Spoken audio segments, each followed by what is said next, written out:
It's been fascinating to see, hasn't it? But in terms of the European project, what have we learnt overnight? Well, it's interesting because we have learned not only that eventually, and by muddling through, we can come to an agreement, but there's a reminder that politics are local. And you have to think that that was a tightrope. And of course, as Richard Quest was saying, you would have the nice, comforting words at the end in terms of the Grexit not being a possibility, but it was a possibility, a very real possibility. And the tightrope is that you've got other parliaments and other governments, including the Finnish government that you may recall, pretty much threatened to blow that up. And perhaps it hasn't been blown up because of some little known rules of the ESM that allow them not to have a veto. So we have learned that the structure may work, but it's been really, really difficult. And we didn't know up until pretty much the middle of the night that we were heading towards a solution. We did come perilously close to that being off the rails. Which is why you get this messaging, don't you, from Merkel and Hollande, which is actually not so much about Greece, but much more about Europe and how effectively they kept it together. There's another reason for that. And the other reason is that whether we like it or not, politics are still local. And this will continue being one of the main challenges of Europe. You have to remember that in addition to the Greek parliament, and Greeks don't have much choice, because if they don't vote for now, it's not that they are considering two alternatives, which is stay in the euro or leave the euro.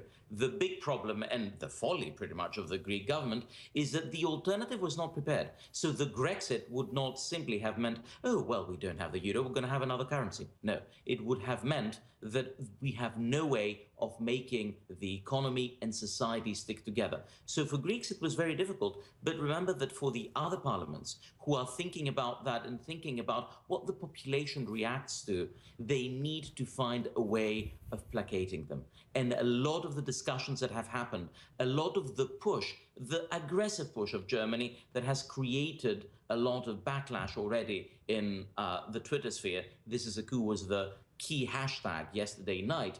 But they had to do that politically because there is a lot of skepticism in the German population or in the Finnish population or in the Baltics population. And for the parliaments to pass that, they need to show that they have been stern. So there is a lot of balancing the politics, not only in one country, but between different countries. Alexis Tsipras heading off there to Athens. He's got to get this through Parliament, hasn't he? This is the next the stage. Got to get it through on Wednesday. You know, a lot of these elements of this agreement have been completely dismissed by members of Parliament in Greece. Not only dismissed. Yeah. Well, I mean, is he going to get it through? I think that things now are very different. If you think about what has happened in Greece, we have the most expensive on-the-job training that has happened in world history.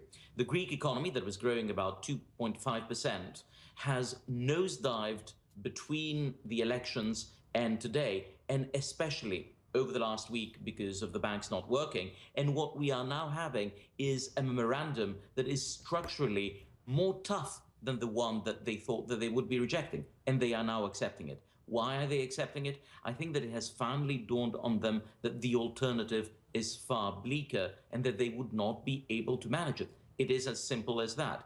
Now, this practically and politically is an absolute disaster for the people who have been told in no uncertain words than barring the law that was passed for humanitarian aid, they need to reverse on everything they had agreed, and they pretty much need to take the platform on which they were elected, which is no more memorandum, and reverse it. We're going to have a much longer program, and this will be with us for not only a longer time, but will require deeper changes. I suspect, though, that they will pass it. And that is the only good news in terms of that not being as divisive. One of the problems we had in Greece, one of the follies in terms of the referendum, is that it created a division of the pro-memorandum and against memorandum people. And now this government says, you know what, we need it. I suspect that it is going to pass, but I also suspect there will be the hardliners who are going to be even more vocal. So between now and Wednesday, expect political changes in Greece. I have been saying for a while I do not expect that this is the government that will really sign that into law. I still maintain that. I still think that we're going to see important political changes in Greece. The situation has entirely changed. Within the last 2 to 3 days, the political landscape has been transformed. The rhetoric has been turned on its head pretty much entirely.